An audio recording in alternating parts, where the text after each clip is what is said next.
Here's the big picture of ezRA and all how its data flows around. We started with collecting data with a physical antenna in hardware. It had a coax into a radio. The radio was controlled by some software. Many are available. ezCall is one of them. It created some kind of data file eventually. This is the .text data file. I used ezFix to change some of the data files for examples back in the interference filter video. In the beginning, we looked at those .text files with Excel and produced some graphs. We later ran ezCon, and we saw many plot files. ezCon, every time it runs, it creates a .ezb data file, which should be smaller than the first one over here. And it has a lot of math computations stored inside it. At one point, we looked at histograms and sorted data files. That was with ezplot, and we saw those plot files. And now we finally get to ezSky. That's the fun part, seems to me. We take ezb files and convert them into plot files, maps of the sky, the radio sky. We first talk about Radek sky maps. Radek, right ascension, declination. Those are simply the names of the coordinates used on the two axes. Buzz Aldrin was the second fellow to walk on the moon. He signed this saying that this sheet of paper from one of his notebooks made it to the surface of the moon on Apollo 11. It is a star chart, just in case they had to do some navigation. It includes Cygnus the swan. Here is Scorpius the scorpion. And over here is Cassiopeia the queen. This is page 2. On page 1, it gets a little more complicated and has more coordinate stuff. Again, here's Cygnus the swan. Down here is Scorpius the scorpion. And over here is Cassiopeia the queen. We talked about coordinates. Way up in the top, maybe you can't see it, says 0 and counts all the way across the top to the left, increasing all the way up to 24 hours. That is right ascension. It's a very old name for locating things on the sky. On the y-axis, there's a 0 in the middle, and it climbs up to plus 90 at the top, and it goes down to minus 90 at the bottom. With those coordinates, we can locate any spot on the optical star sky and find the star that lives there. Now we have a location for all the optical stars in the sky that we can see with telescopes and have their positions measured in right ascension going across from right to left and declination going up and down. As the Earth travels around the sun once a year, the stars behind the sun change.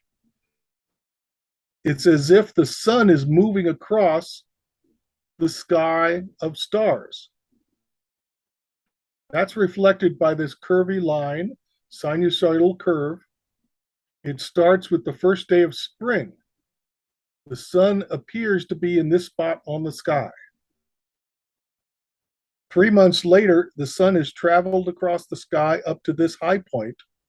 The sun is high in the sky, and for the northern hemisphere, we call that summer. The sun is beating down. 3 months later is the fall equinox, when the sun appears to be directly above the Earth's equator. And 3 months later after that, the sun is low in the sky for the northern hemisphere. We don't receive much sun, and it's cold. It's wintertime. In the southern hemisphere, it's the reverse. The sun is now high in the sky, and they call it summertime. 3 months later, the sun has traveled over to the beginning spot, the first day of spring, and we begin a new year. Another curve that's harder to see is, as you follow my cursor from the top right, seems to come down here through a whole bunch of activity, and then curves back up here through Cygnus and out again to the left. That turns out to be the plane of the Milky Way. Both of those curves are sinusoidal across the sky. This is because the north-south axis of the Earth's rotation does not align with the north-south axis of the sun's rotation, nor even the north-south axis of the galaxy's rotation. Said in a different way, the Earth's equator is tilted 23 degrees from the Earth's path around the sun. The Earth and the sun travel around the galaxy, but they are in the plane of the galaxy. And the Earth's equator is tilted 63 degrees from the plane of the galaxy.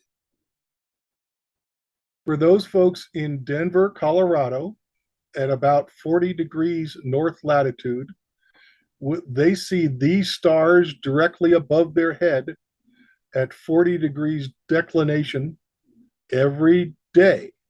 Now, the bright sun might block their view of them, but those are the stars that pass over their head from right to left every day. For folks in Kenya, in Africa, at 0 degrees, right on the equator, they see these stars pass directly overhead every day. And for those folks in Sydney, Australia, at Earth latitude about minus 33, they see these stars pass directly over their heads once every day. This is what it looks like for the stars with light, optical viewing with telescopes. But for radio telescopes, they see the sky also. Same coordinates, different picture. We have the coordinates across the bottom, 0 through 24. That's right ascension, measured in hours. The 0 is in the middle, declination up to plus 90 and down to minus 90. The same points in the sky. The radio sky looks different than the optical sky. We don't see the stars particularly, but we do see a great big curve of activity shaped like a great big U that's going across the sky in the same location as what I said earlier was the galaxy, the plane of the galaxy.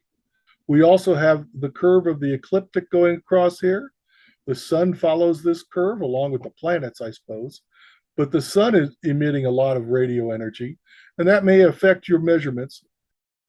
There's some exciting spots on the map marked in red, which have a bunch of radio emission coming from them, particularly down here near Sagittarius A star, where the center of the galaxy is. They now think there's a black hole at the center of our Milky Way at this location. You'll see that on the left-hand side, over here near the center of the galaxy, we see a lot of activity. And when we're kind of far away from that location, the galaxy doesn't, the galactic plane even, doesn't look very bright. The action is over here near the center of the galaxy. That's where most of the galactic hydrogen is for us. Good, so let's go run some data. We have this data file we're quite familiar with in other videos. In 2023, in February 9th, starting in the 0 hour of coordinated universal time, the data was collected. ezCon created a .ezb file. in the same directory as all the plots are, right at your feet, wherever you ran the program. And we simply call upon it. py in Windows for Python. We want to go up one directory, down one directory into ezRA, and find the Sky program. It's a Python program, so it ends in .py, and we spell out the name of the ezB file. Because so much calculation was done with ezCon, these ezB files run very quickly with ezSky. We get 13 plots in only 9 seconds. The first couple of plots of ezSky are the data it just read in to make sure it understands what you provided. If there's some misunderstanding, let's catch it as soon as we can. This is the same plot that you've seen before. For each sample in the data file, ezCon recorded the average value of that sample spectrum and recorded that one single number in a column in a .ezB file. Here it is, ant B average all the way across. It starts out kind of low, has a bump, goes back to low, has an even bigger bump, and then finally finishes off. ezCon, for every sample, calculated the right ascension. It took where the telescope is on the Earth, what time it is, and where the telescope was pointing, the azimuth and elevation, did a bunch of math, and came up with a number for right ascension for that one sample. That's true for all 908 samples. In this example, it starts out pretty close to 24, climbs up to 24.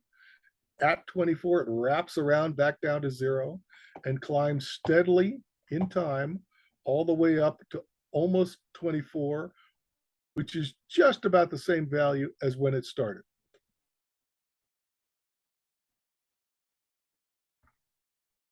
It also recorded the declination. Now, that's not very fancy because there's a simple calculation between elevation of the telescope and declination. I have to think about this each time. I take my latitude on Earth, and I know the declination of the stars directly above me are that same number. For the declination of the stars at the horizon, I move my eyes from straight overhead down 90 degrees to the horizon, and that's the declination in parentheses for the horizon from my location. And with that information, now I can add the elevation of the telescope, which is the height above that horizon, and we have the declination for where the telescope is pointing. I did a drift scan where I set the elevation and never changed it. Which gives me a declination of about 7 degrees for every sample all the way across. A dull graph, but useful numbers. We know the right ascension, we know the declination, and now we have a value to plot on here. There's a thin black line which represents the average of the signal shown, in this case, ant B. And the green dots are simply the vertical offset from that average value. We see 2 bumps. We see a big bump on the left, and we see a lesser bump over here on the right. This data file actually started way over here someplace, climbed up to 24, we saw that on the graph before, zips around to 0, and starts climbing across the sky from right to left. That's the increasing right ascension. We see a bump of data, it goes along, and then we see a bigger bump of data, and then the data file ended. The drift scan trace advances to the left. Why? Well, in the northern hemisphere, if you stand in a field looking south, the Earth rotates, and the stars, like the sun, rise in the east and travel to your right across the sky and set in the west. This star map presents that view. It is as if the whole star map, with all its stars, slides slowly to the right. With the star map moving right and your telescope locked in position, it is as if your telescope is drawing a line advancing to the left. We see we're going from looking above the galactic plane up near the north galactic pole, over here with a drift scan into the below the galactic plane, down in here.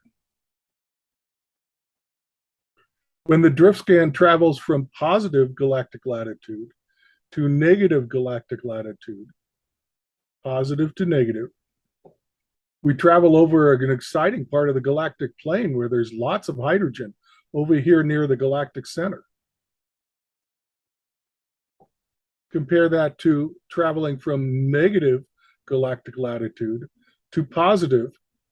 We travel over another part of the galactic plane, but there just isn't much hydrogen out here to see. So this drift scan crosses the galactic plane in two places. How close did we get? Where is this maximum peak value compared to the galactic plane? Let the computer do the work. There's a computer program to put a green dot at the right ascension and declination of that maximum value. Same is true over here on the right side. And it turns out the green dots are pretty close to the center of the galactic plane, where the galactic latitude is defined as being 0. Now, it could be that the true maximum signal is not on the galactic plane, but it should be close. And so we put green dots and see how close we got.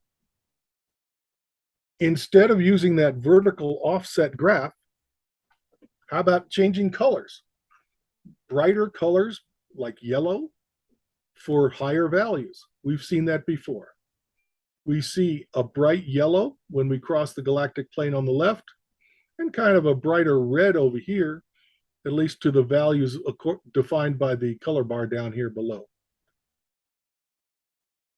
Well, that's nice, but I want more data. Let's go out there and collect more drift scans. Point the telescope at a different elevation and let it run. Let the computer collect more data. And we get more lines going across. They're always horizontal lines with drift scans. Same declination all the time. The intensity changes as we change, and we can plot that in the same way as before. We start to see little bumps in the right places. This is encouraging. And we get to see the little green dots pretty well align with the galactic plane. We can plot the same information with color. Along the galactic plane, we see a little brightening of each one of these purple lines. That's encouraging. So between these two yellow spots, there's a bunch of data in the middle that's missing. Well, we got the computer. Let it predict what those values should be. If we have a bright spot here and a bright spot there, what should be the color of the spot in the middle? And that's true for all the other dots on the screen. Let the computer predict, let it forecast, let it interpolate the data provided, and fill in the rest of the dots. Well, it's starting to fill up the whole screen. We got dots everywhere. The shape of the data starts to look like a U going across the screen. But the data is only valid for where we have those little thin cross lines where we actually collected data. There's parts where we did not collect data. Up here near the North Pole, near Polaris, I need to collect more data. And down near here, near the bottom, the Earth got in the way for my telescope on this part of the Earth. I cannot see these declinations from my location. Just as we were using right ascension and declination to map the sky already, we can use galactic coordinates to map the galactic sky. Let's define what those are. Let's look at this image over here on the right first.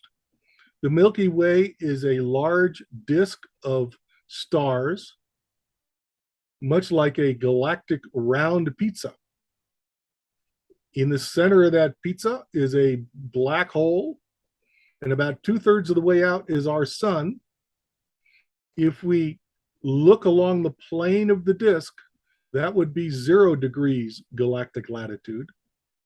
Looking above the disk, all the way up to 90, is positive galactic latitude. And looking below the disk, all the way to -90, is negative galactic latitude. If we look down on the great big pizza, we can see the black hole here at the center, and our sun spaced away from it. Hurrah. When we look towards the galactic center, that's defined as galactic longitude 0. If we look to the left of that galactic center, that's a positive degree. 90 degrees is directly to the left, and 180 degrees is behind us from the galactic center. To the right is negative degrees, all the way around to -180. For every sample in the data file, ezCon calculated what the galactic latitude should be in degrees. The galactic plane is right down the center at 0. Sometimes we're looking north of that, and sometimes we're looking south of the galactic plane. This one's more complex. This is galactic longitude, looking left and right along the galactic plane, and it's complex. The curves are remarkable. They're all combinations of trigonometric functions, but there could be 3 or more functions involved. Oh my. Hooray for computers. With those 2 coordinates, well, let's go plot the data. Our drift scans are these thin black lines circling along, and every so often they cross the galactic plane where the galactic latitude is 0. The center of the galaxy would be at 0 longitude and galactic latitude of being 0. So here's the plane of the galaxy starting to be lit up. Sometimes our drift scan is north of the galactic plane, and sometimes it's south. When it is crossing from north to south, from positive to negative latitude, we see that we're in a brighter section of the galaxy, near the center of the galaxy, here at 0, 0. This graph actually represents a sphere looking out. And so all these points along 90 are actually 1 point. As if there was a belt in that top section, let's pull them all together into one spot and gently adjust all the other dimensions. And we get something that looks more like a sphere from the inside, as if we're inside a balloon looking out, looking to the left, looking to the right, looking all the way behind us. This is what the data looks like.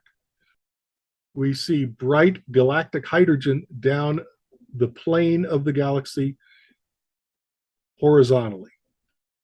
There are parts of the galaxy we can't see. Down here, the Earth is in the way. And over here, I haven't collected enough data up near Polaris. The data is only valid where these drift scan traces show. And so the computer is simply making up results where it does not have data. Beware. Well, that's good, but we want more data, more drift scans. At the Little Thompson Observatory in Berthoud, Colorado, we have a 16-foot dish that's been collecting data for a while. We see bumps where there should be bumps. That's encouraging. But my gosh, there's so many of them. Maybe there's a better way.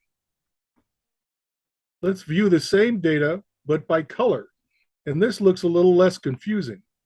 We see a bright spot where there should be a bright spot as the galactic plane curves around on the screen. But over here on the left, particularly, I see a jagged pattern. Let's let the computer interpret between all the true data points. And that makes the screen a little bit smoother. So this is a plot of many drift scans, including drift scans piled on top of each other. We're averaging drift scans now, just to make the data even better. This is a different kind of plot. It doesn't show any intensity from signals from the sky.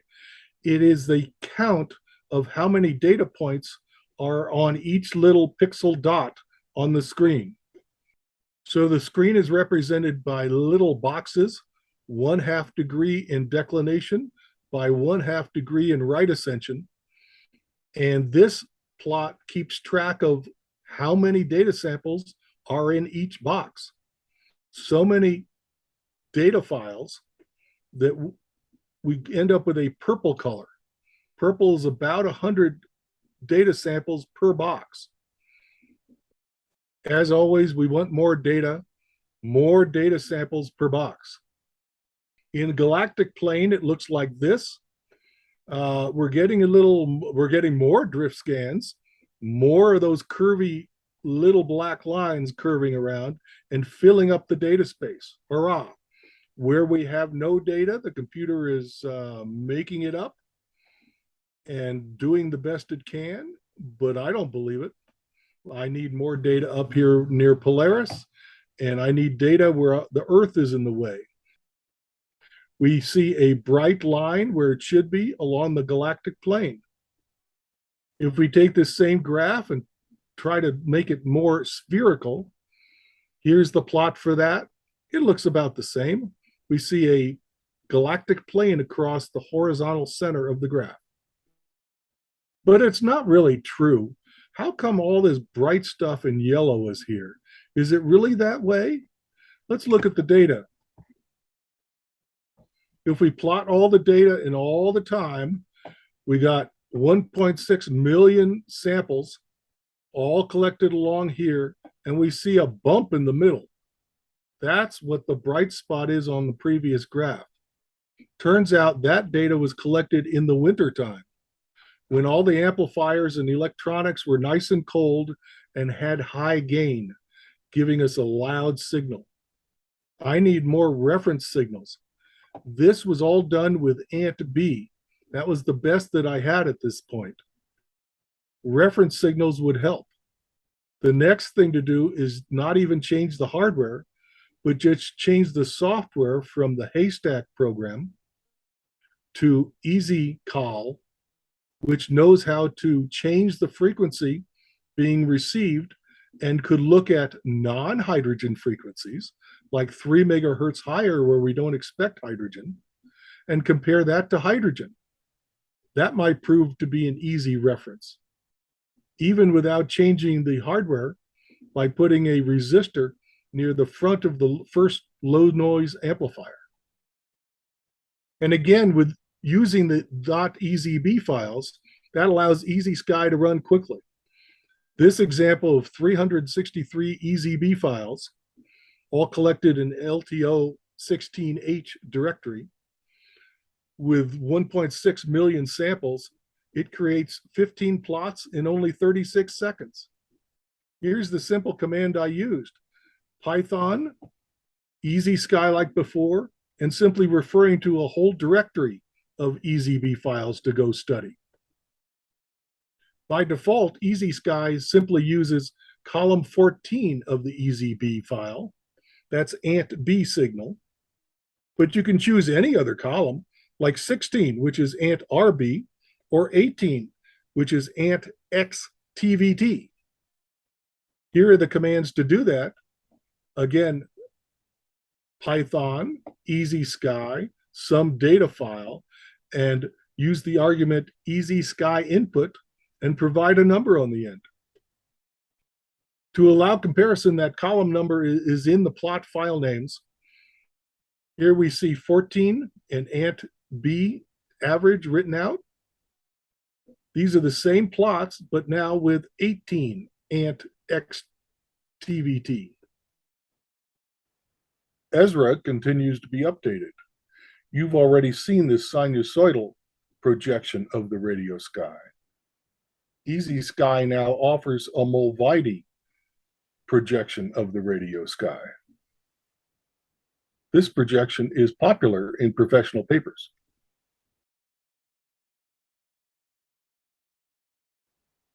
Down here in the bottom right, there are parts of the radio sky that LTO-16 cannot see. The Earth is in the way. LTO-16 also didn't collect any data up here near Polaris. First, that masking on the right for what the Earth blocks. The LTO-16 dish is at Earth latitude 40.3 degrees. That means the stars directly above are at declination 40.3 degrees.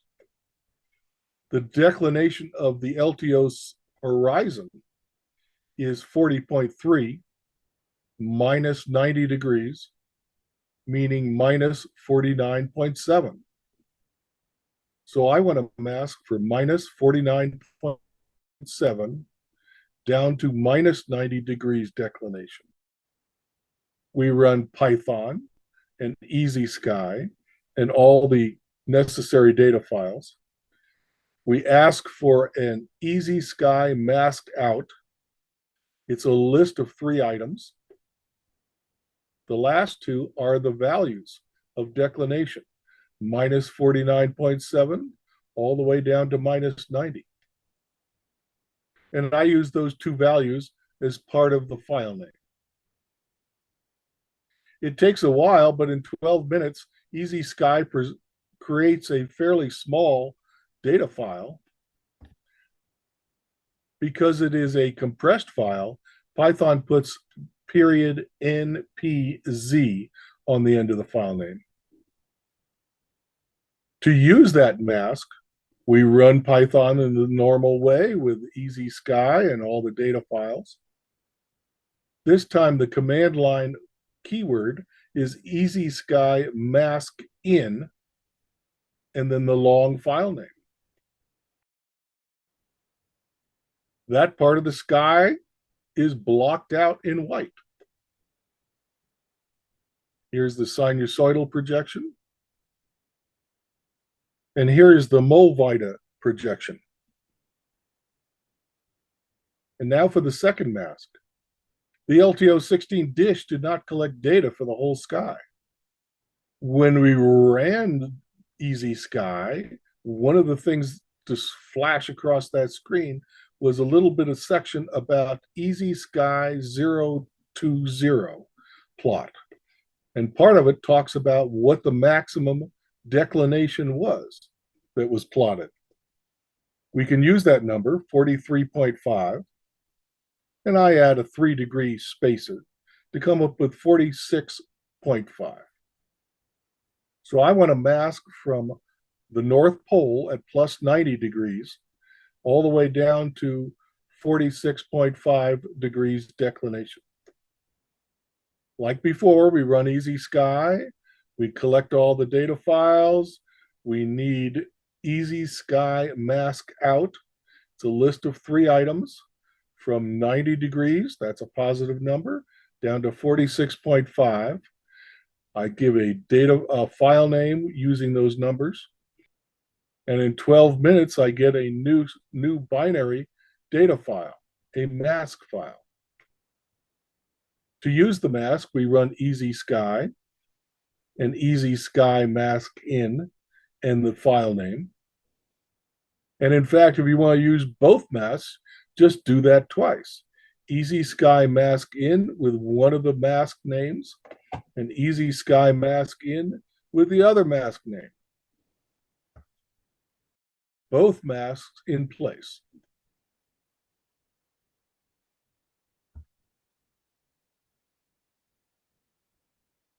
But maybe you want one mask file name. There are ways to combine masks. We run ezSky just like before with the ezSky mask in and the first mask file name. And then we add to it ezSky mask out with 3 items. What else do you want to add? From 90 down to 46.5. And what do we call it? That's going to be very long the old way. How about ezSky, LTO, and not masking from 46.5 to minus 49.7? Not masking. In 12 minutes, like before, it creates the file name. And now you use it the common way. Run ezSky, ezSky mask in, and the new single mask file name. It looks just like before, but with one file. But I don't like that white in the middle. I want to start coloring it in different ways. In Windows, the Paint program has a small paint can to pour color into an area. I poured green in one area, and I poured yellow in the area. It fills out all the way till it finds another color than what you poured into.